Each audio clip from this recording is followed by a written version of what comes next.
नमस्कार, आप देख रहे हैं हेडलाइंस न्यूज। दिन भर की ताज़ा खबरों के लिए अभी सब्सक्राइब करें, साथ में बेल आइकन भी प्रेस कर लें। खबरों में आगे बढ़ने से पहले वीडियो को लाइक जरूर करें और अपने दोस्तों के साथ ज़्यादा से ज़्यादा शेयर करें। और आप किस राज्य शहर से न्यूज को देख रहे हैं कमेंट में जरूर लिखें। बता दें, कर्मचारी भविष्य निधि संगठन के पेंशनरों के लिए काम की खबर है। अगर आपने भी अपने पेंशन संबंधित किसी तरह की परेशानी है तो उसका निपटारा करने के लिए आपको ईपीएफ को ऑफिस के चक्कर नहीं लगाने पड़ेंगे। आप घर बैठे केवल कर्मचारी भविष्य निधि संगठन के पोर्टल पर जाकर अपनी शिकायत दर्ज कर सकते हैं। इस पोर्टल को खास तौर पर पेंशनरों की समस्या को दूर करने के लिए बनाया गया है। इस पोर्टल को लॉन्च करने के पीछे ईपीएफओ का मकसद है कि वो लोगों को ईज ऑफ लिविंग दे सके। राष्ट्रीय राजधानी दिल्ली के सरकारी स्कूलों में 31 दिसंबर mega PTM parent teacher meeting आयोजित की गई। दिल्ली के उप मुख्यमंत्री और शिक्षा मंत्री मनीष सिसोदिया भी इसमें पहुंचे। मनीष सिसोदिया ने पूर्वी दिल्ली के सूरजमल बिहार स्थित स्कूल ऑफ एक्सीलेंस की मेगा पेटीएम को दौरा किया है, जहां उन्होंने छात्र और उनके अभिभावक से बात की। मनीष सिसोदिया ने बच्चों को दिल्ली के स्कूल में हुई पेटीएम के बारे में बताया। सिसोदिया ने कहा कि हम इस तरह की सुविधा के जरिए शिक्षक और अभिभावक के साथ मिलकर सभी बच्चों के भविष्य को बेहतर बनाने की कोशिश करेंगे। केंद्रीय गृह मंत्री अमित शाह ने अपने कर्नाटक दौरे पर बूथ स्तर के बीजेपी कार्यकर्ताओं की एक बैठक में हिस्सा लिया। उन्होंने कर्नाटक में अगले साल मई महीने में होने वाले विधानसभा चुनाव के मद्देनजर जमीनी स्तर पर की जाने वाली तैयारियों का जायजा लेने के लिए ये बैठक की। इस बैठक में सीएम बसवराज बोम्मई के साथ राज्य के गृह मंत्री अर्गा जनेंद्रन, बीजेपी महासचिव राज्य के प्रभारी अरुण सिंह, राष्ट्रीय महासचिव बीएल संतोष और राष्ट्रीय सचिव सीटी रवि मौजूद रहे।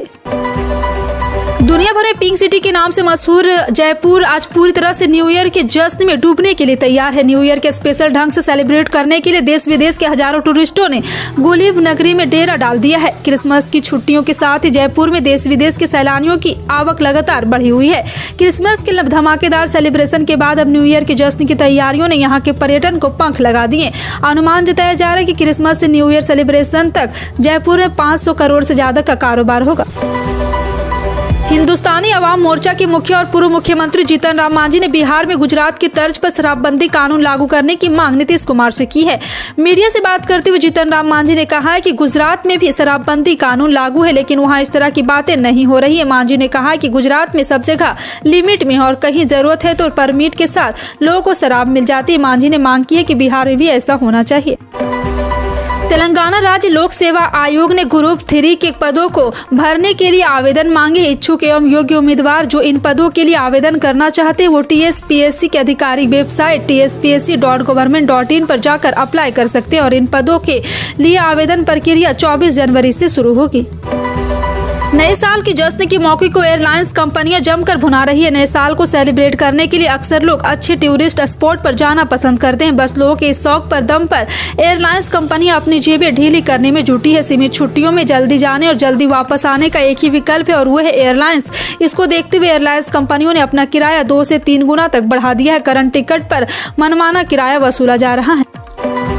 भारतीय अंतरिक्ष अनुसंधान संगठन 2023 में सूर्य के लिए आदित्य और चंद्रमा के लिए चंद्रयान 3 मिशनों के साथ वैज्ञानिक प्रयोगों पर अपना ध्यान केंद्रित करेगा। इसके साथ ही इसरो स्पेस एप्लीकेशन क्षेत्र में ऊंची उड़ान भरने के लिए तैयार है। अगले साल भारत की पहली मानव अंतरिक्ष उड़ान गगनयान परियोजना पर कई प्रयोग किए जाएंगे। साल 2023 की अंतिम तिमाही में यह पहला मानव रहित मिशन होगा। यह मानव rated launch vehicle, orbit module, propulsion system और रिकवरी ऑपरेशन के प्रदर्शन को मान्य करने के मकसद से किया जाएगा। कांग्रेस नेता राहुल गांधी ने शनिवार को टी शर्ट को लेकर चल रहे विवाद पर कहा है कि ठंड से डर नहीं लगता है। कांग्रेस की भारत जोड़ो यात्रा 24 दिसंबर को दिल्ली पहुंची थी। यात्रा के दिल्ली पहुंचने के बाद राहुल गांधी के टी शर्ट को लेकर बहस छिड़ गई। नेताओं ने सवाल किया कि इतनी ठंड होने के बावजूद राहुल गांधी सिर्फ एक टी शर्ट में यात्रा कैसे कर रहे हैं। बता दें कि राहुल गांधी अभी तक पूरे भारत जोड़ो यात्रा के दौरान सिर्फ टी शर्ट में ही नजर आए। भारत में लोगों ने पिछले 2 सालों में कोरोना वायरस का सबसे खतरनाक दौर देखा है। कई जाने गई, फिर स्थिति सुधार भी हुआ। अब 2022 के अंत में कोरोना की नई लहर देखने को मिली। दुनिया भर में ओमिक्रॉन वायरस का सब वेरिएंट BF7 का संक्रमण तेजी से फैल रहा है। इसको लेकर सरकार और लोगों की चिंताएं बढ़ गई। खैर, इस साल भारत सरकार को कोरोना से लेकर मंकी पॉक्स जैसी गंभीर बीमारियों का सामना करना पड़ा। छत्तीसगढ़ के मुख्यमंत्री भूपेश बघेल ने प्रधानमंत्री नरेंद्र मोदी से दिल्ली में मुलाकात की। उन्होंने पीएम के निवास पर प्रधान शिष्टाचार भेंट की है। भूपेश बघेल ने पीएम की मां हीराबेन मोदी के निधन पर गहरा शोक व्यक्त किया, जिनका निधन 100 साल की उम्र में हुआ है। प्रधानमंत्री कार्यालय ने एक ट्वीट में कहा है कि छत्तीसगढ़ के मुख्यमंत्री भूपेश बघेल ने प्रधानमंत्री नरेंद्र मोदी से मुलाकात की। प्रधानमंत्री नरेंद्र मोदी के साथ बैठक के दौरान मुख्यमंत्री ने छत्तीसगढ़ के विकास कार्य, राज्य के कई लंबित मुद्दों पर भी प्रधानमंत्री का ध्यान आकर्षित किया है। डेमोक्रेटिक आजाद पार्टी के प्रमुख और जम्मू कश्मीर के पूर्व मुख्यमंत्री गुलाम नबी आजाद ने शुक्रवार को कांग्रेस में फिर से शामिल होने की खबरों को पूरी तरह निर्धार बताते हुए खारिज कर दिया और आरोप लगाया कि यह उनकी पार्टी के कार्यकर्ताओं का मनोबल गिराने के लिए है। आजाद ने मीडिया के एक वर्ग में आई खबरों पर हैरानी जताते हुए ट्वीट में कहा है कि दुर्भाग्य से इस तरह की कहानियां कांग्रेस पार्टी में नेताओं के एक वर्ग द्वारा अभी प्लांट की जा रही है और मेरे नेताओं और समर्थकों का मनोबल गिराने के लिए ऐसा कर रहे हैं। बिहार में नए साल से ठीक पहले बड़े पैमाने पर आईएएस और आईपीएस अधिकारियों के तबादले और प्रमोशन किए गए हैं। 45 आईएएस और 44 आईपीएस अधिकारियों के ट्रांसफर पोस्टिंग का आदेश भी जारी हुआ। इसी क्रम में पटना एसएसपी मानवजीत ने ढिल्लो के डीआईजी पद की जिम्मेदारी दी गई। अरवल एसपी हिमांशु शंकर त्रिवेदी की पुलिस मुख्यालय में पोस्टिंग हुई। रोहतास एसपी आशीष भारती को गया एसएसपी बनाया गया है। लोकसभा चुनाव से पहले विपक्षी एकता और प्रधानमंत्री पद के चेहरे को लेकर चर्चाएं तेज हो गई। एक दिन पहले मध्य प्रदेश के पूर्व मुख्यमंत्री कमलनाथ के बयान पर बिहार के सीएम नीतीश कुमार ने प्रतिक्रिया दी है। नीतीश ने कहा है कि हमें राहुल गांधी के नाम पर हमें कोई दिक्कत नहीं, विपक्षी दल की बैठक के बाद तय कर लिया जाएगा। अभी सभी पार्टियां अपने कार्यक्रम में लगी है। उन्होंने दोहराया कि वे दावेदार नहीं। नीतीश कुमार ने कहा है विपक्ष की तरफ से राहुल गांधी की बतौर पीएम पद के चेहरे पे हमें कोई दिक्कत नहीं। इसके लिए विपक्षी दल आपस में बातचीत करेंगे और उन्हें एकजुट की जरूरत है। यूपी के कानपुर एक कार्यक्रम में पहुंचे सपा के वरिष्ठ नेता शिवपाल सिंह यादव ने प्रदेश सरकार पर निशाना साधा। उन्होंने कहा कि समाजवादी पार्टी साल 2023 में सड़कों पर उतरकर प्रदेश सरकार के खिलाफ सत्याग्रह करेगी, क्योंकि इस सरकार में भ्रष्टाचार ज्यादा और महंगाई बढ़ गई। इस महंगाई को जनता परेशान है। बता दें कि बीते दिनों समाजवादी पार्टी में शामिल हुए शिवपाल सिंह यादव कानपुर में सपा नेता काजल किन्नर के जन्मदिन पर उनको बधाई देते हुए पहुंचे और उन्होंने इस दौरान कहा है कि उत्तर प्रदेश में चारों तरफ भ्रष्टाचार है। जैन समाज के पवित्र तीर्थ स्थल समेत शिखर जी को पर्यटन स्थल बनाने के फैसले के विरोध में जैन समाज पूरे देश में प्रदर्शन कर रहा है। इस बीच विकास के नाम पर जैन तीर्थों की मर्यादा के साथ हो रही छेड़छाड़ मामले विश्व हिंदू परिषद भी सामने आया है। परिषद ने झारखंड सरकार से पार्श्वनाथ समेत शिखर जी के मर्यादा, पवित्रता और अनुशासन के मुताबिक 3 सूत्रीय मांग पर शीघ्र, सख्त और सीधा हस्तक्षेप करने और उसके लिए समुचित उपाय करने का आग्रह किया है। मेघालय प्रदेश कांग्रेस समिति ने 2023 विधानसभा चुनाव के मद्देनजर 40 उम्मीदवारों की पहली सूची तैयार कर ली। मेघालय में विधानसभा चुनाव अगले साल होने हैं। मेघालय प्रदेश कांग्रेस कमेटी के अध्यक्ष और शिलोंग के सांसद विसेंट एच पाला ने बताया कि प्रदेश चुनाव समिति ने सूची को अपनी मंजूरी दे दी, लेकिन इसे अंतिम मंजूरी और नामों की घोषणा दिल्ली से की जाएगी। कांग्रेस अध्यक्ष पद चुनाव के दौरान राजस्थान के सियासी घटनाक्रम की वजह से पार्टी की जमकर किरकिरी हुई। अशोक गहलोत के समर्थन में राजस्थान कांग्रेस के करीब 90 विधायकों ने विधानसभा अध्यक्ष सीपी जोशी से इस्तीफा दे दिया था। अब खबर यह है कि कांग्रेस के ये सभी विधायक जल्द ही अपने इस्तीफे वापस ले सकते हैं। कांग्रेस पार्टी की तरफ से अभी इस बारे में कोई फैसला नहीं लिया गया, लेकिन सूत्रों ने अंग्रेजी अखबार द इंडियन एक्सप्रेस को बताया कि विधायकों से कहा गया कि वे सभी अपने इस्तीफे वापस ले। राष्ट्रीय बाजार में कच्चे तेल की कीमतों में लगातार उतार चढ़ाव जारी है और आज जारी हुए तेल की कीमत में उछाल है। इसका सीधा असर पेट्रोल डीजल की कीमत पर हुआ। आज ताजा जारी हुए पेट्रोल डीजल की कीमत में हल्की तेजी देखने को मिली है। आपको बता दें कि ताजा रिपोर्ट के अनुसार क्रूड ऑयल 83% तक पहुंच चुका है। सरकारी तेल कंपनियों ने सुबह 6 बजे घरेलू बाजार में पेट्रोल डीजल की नई दरें जारी की है, जिसमें कुछ राज्यों में पेट्रोल डीजल के दाम में तेजी देखने को मिली है। केंद्रीय गृह मंत्री अमित शाह ने शनिवार को ऐलान किया है कि देश के सीमावर्ती इलाकों में तैनात जवानों को साल में 100 दिन परिवार के साथ अपने मुख्यालय में रहने का मौका मिलेगा। बेंगलुरु के देवनहल्ली में भारत तिब्बत सीमा पुलिस और पुलिस अनुसंधान एवं विकास ब्यूरो की विभिन्न परियोजनाओं उद्घाटन और शिलान्यास करने के बाद आयोजित कार्यक्रम को संबोधित करते हुए अमित शाह ने कहा कि सीमावर्ती क्षेत्रों में तैनात सैनिकों को अपने परिवार के साथ अपने मुख्यालय में 100 दिनों तक रहने के अवसर मिलेगा। हम इस उद्देश्य के लिए रोस्टर तैयार कर रहे हैं।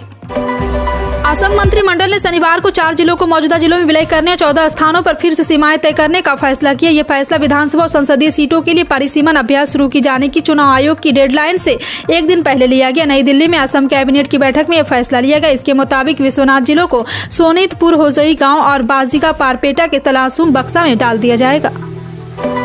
भारतीय विकेटकीपर बल्लेबाज ऋषभ पंत का शुक्रवार को कार एक्सीडेंट हो गया, जिसमें बस किसी तरह उनकी जान बची। सोशल मीडिया पर गाड़ी की तस्वीर और वीडियो वायरल हुई, जिसे देखकर साफ समझ आ रहा है कि एक्सीडेंट कितना खतरनाक था। पंत के एक्सीडेंट की खबर के बाद उनके साथी और दिग्गज खिलाड़ियों ने ट्वीट करके चिंता जाहिर की। टीम इंडिया के नियमित कप्तान रोहित शर्मा की ओर से कुछ नहीं कहा गया था।